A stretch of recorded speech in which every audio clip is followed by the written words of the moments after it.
बिस्मिल्लाहिर्रहमानिर्रहीम। बोलते कालम के साथ मैं आमिर रज़ा खान। और अफ़गान गवर्नमेंट जो है इस वक्त शदीद एक तो तन्हाई का शिकार है, दूसरा मुआशी दलदल में फंसती चली जा रही है। उनको एक सहारा नज़र आया जो कि तिनके का सहारा है, और वो भारत है कि शायद भारत के ज़रिए वो ट्रेड कर सकेंगे। लेकिन ये भी खाम ख्याली है। मैं आपको सारी चीज़ों खोल कर ज़रा बयान करना चाहता हूँ। पाकिस्तान के साथ अफ़गानिस्तान की जो तजारत है उसमें अफ़गानिस्तान तकरीबन $2 अरब की अशिया जो हैं वो अपने मुल्क में मंगवाता है और उसको इस्तेमाल करता है। इसी तरह पाकिस्तान की जो समंदर्स हैं, जो ग्वादर है, कराची है, इन दोनों बंदरगाहों से इनका तजारती सामान, अद्वियात, खुराक, ये चीज़ें जो है जाती हैं। ना सिर्फ पाकिस्तान से जो पैदा होती है पैदावार वो जाती है, बल्कि जो बैरून मुल्क से आती हैं वो भी उनका रास्ता यही है, क्योंकि अफ़गानिस्तान एक लैंड लॉक मुल्क है। ये इसको कोई समंदर नहीं लगता है। इसके करीब तरीन जो समंदर हैं वो ये कराची का और बलूचिस्तान का समंदर है, यानी ग्वादर और कराची। और तीसरा समंदर है ईरान का खलीज फ़ारस। और खलीज फ़ारस में भारत एक बहुत बड़ी बंदरगाह बना रहा था चाबहार के नाम से। और अब क्योंकि इनके दिल में भारतीयों के लिए मोहब्बत के मरोड़ उठ रहे हैं, तो मुल्ला अब्दुल गनी बरादर और नूरुद्दीन अज़ीज़ी जो हैं वज़ीर तिजारत हैं उनके अबूरी हुकूमत के, और अबूरी हुकूमत के जो वज़ीर आज़म हैं वो अब्दुल गनी बरादर हैं। इन दोनों ने ताजरों को मशवरा दिया है कि आपको अगर कराची और ग्वादर से तिजारत नहीं हो रही तो आप नए रास्ते तलाश करें और ईरान की चाबहार बंदरगाह को इस्तेमाल कर लें। कैसे, ये है सवाल। देखिए, ईरान जो है वो इन अफ़गान तालिबान की दहशत गर्दियों से और अफ़गान तालिबान के परवरदा लोगों से तंग है। ईरान पहुँचने के लिए इनको शुमाली इत्तेहाद का सामना, वो शुमाली इत्तेहाद जो कि पंजशेर की वादी पे काबज़ है, ईरान की सरहद के साथ साथ अहमद मसूद की हुकूमत है, और वहाँ पर उसके 5000 गुरीला हर वक्त अपनी सरहद पर पहरा दे रहे होते हैं। तो ये तालिबान के फेवरेट ताजर जो हैं इस रास्ते से कैसे गुजर कर जाएंगे? ये मौत की वादी है पंजशेर। यहाँ तो तालिबान जब बहुत अरूज पर थे उस वक्त भी नहीं जा सके थे। वो तो अहमद शाह मसूद को एक बैरूनी ताकत ने निशाना बनाया। एक कैमरामैन के ज़रिए, कैमरे में बम फिट था, इंटरव्यू देने के बहाने अहमद शाह मसूद से टाइम लिया गया और फिर उसको ब्लास्ट कर दिया गया, जिसमें उनकी जान चली गई। अब उनके बेटे इसी नाम से, अहमद मसूद ही नाम है उनका, वो मौजूद हैं और वो कमांड कर रहे हैं उस फोर्स को जो कि शुमाली इत्तेहाद की, जो पुराना शुमाली इत्तेहाद था अब तो NRF बन चुकी है, नेशनल रेजिस्टेंट फ्रंट उसको कहते हैं, वो बन चुकी है और उनकी बाकायदा एक फ़ौज और फोर्स है। तो क्या चाबहार जाने के लिए ये रास्ता महफूज होगा? नहीं होगा। दूसरा रास्ता उनके पास वाह खान है, जहाँ से सिंकियांग और चीन की तरफ जाया जा सकता है। लेकिन बदकिस्मती है कि अफ़गानिस्तान में कभी ऐसी सेटल्ड हुकूमत नहीं रही कि ये रोड जो है सिंकियांग वाह खान रोड जो है काबुल तक बन जाए। चीन ने बनाना शुरू की थी लेकिन हालात दोबारा ख़राब हो गए। फिर इन्होंने बग्राम एयरबेस जो है उसके हवाले से कंट्रोवर्सी क्रिएट कर दी, जिससे बहुत ज़्यादा नुकसान हुआ। अब अब्दुल गनी बरादर और जो इनके वज़ीर तिजारत हैं नूरुद्दीन अज़ीज़ी, इनके दिल में दोबारा से भारत का मरोड़ उठा है। ये समझते ये हैं कि ये जो बॉर्डर सील हुए हैं ये पाकिस्तान ने दबाव बढ़ाने के लिए किया है। नहीं, देखिए, अभी तक 3 दौर हो चुके हैं इनके साथ मुज़ाकरात के। इन तीनों दौर में पहला दौर जो है वो आपको पता है कतर में हुआ था, दोहा मुज़ाकरात।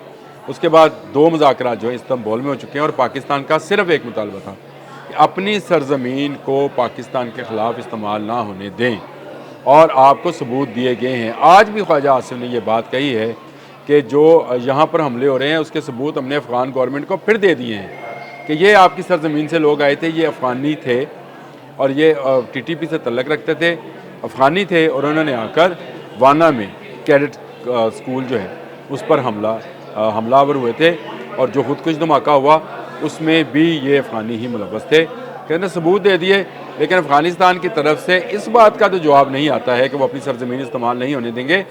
जो उन्होंने महफूज पनाह गाहें बना रखी हैं TTP के लिए, दाइश के, ISIS के लिए, वो तमाम पनाह गाहें ख़त्म करेंगे और इनको काबुल से दूर ले जाएंगे और आइंदा इनको पाकिस्तान के ख़िलाफ़ नहीं करने देंगे। इस बात की सिर्फ गारंटी मांगी जा रही है, लेकिन ये बार बैरूनी दुनिया के अंदर ये शोर मचा रहे हैं कि पाकिस्तान ने ट्रेड रोक रखी है, जिसकी वजह से हमें अद्वियात की, खाने की कमी का सामना है, और अब ये नया ट्रेड रूट जो है तलाश कर रहे हैं। एक बात याद रखें कि नया ट्रेड रूट इतना आसान नहीं है। मैंने जिस तरह से आपको बताया कि नेशनल रेजिस्टेंस फ्रंट जो है, NRF जो है, वो मौजूद है वहाँ पर, और वहाँ से आपके तजारती काफ़िले उस तरह से नहीं गुजरेंगे जिस तरह से तोरहम बार्डर से या बलूचिस्तान के चमन बार्डर से गुजरते थे। ये इनको बाहिफाजत अफ़गानिस्तान तक पहुँचाया जाता था और अफ़गानिस्तान का माल जो है वो लाया जाता था। पाक अफ़गान चैम्बर ऑफ कॉमर्स ने भी कहा है कि बहुत सारे फल और सब्ज़ियाँ जो हैं ख़राब हो रही हैं, ट्रॉले फंसे पड़े हैं। देखें, फंसे रहें, लेकिन पाकिस्तान की सलामती पर तजारत को तरजीह नहीं दी जा सकती है। गो के पाकिस्तान जो है हमेशा अफ़गानों को मेज़बानी फराहम करता रहा है, उनको एक सेफ़ महफूज ट्रेड रूट देता रहा है, लेकिन ये पाकिस्तान की जड़ें काटने में मसरूफ़ रहे।